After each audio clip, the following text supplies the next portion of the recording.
Hello students, this is Professor Surekha Pundlik Patore.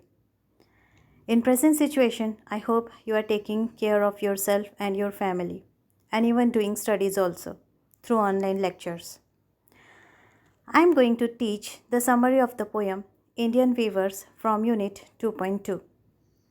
The poem is written by a very famous poet, Mrs. Sarojini Naidu, who was a freedom fighter and known by the Nightingale of India also.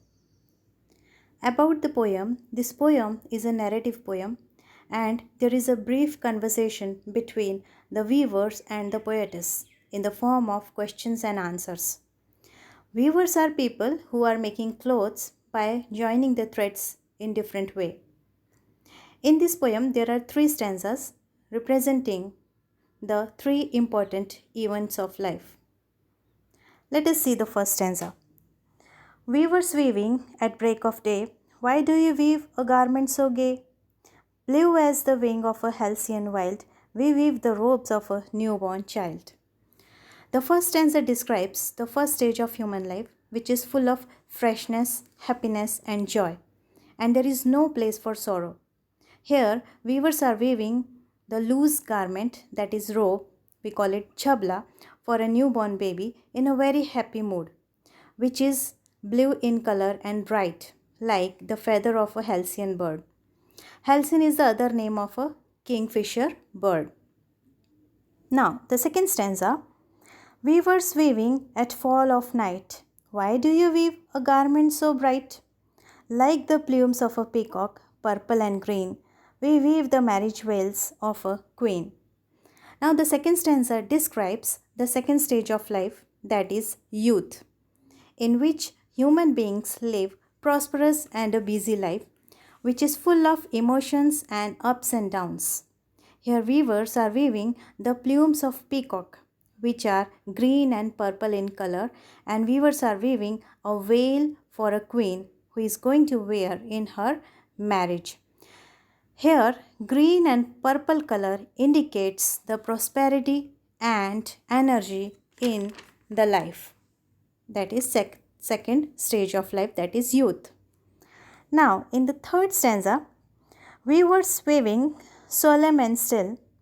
What do you weave in the moonlight chill?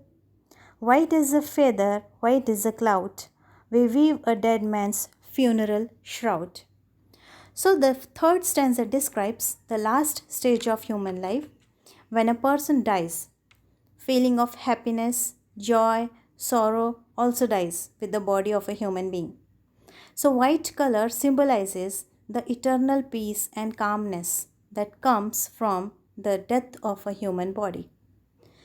Here weavers are weaving a white shroud in a very silent and sad mood, in a cool moonlight.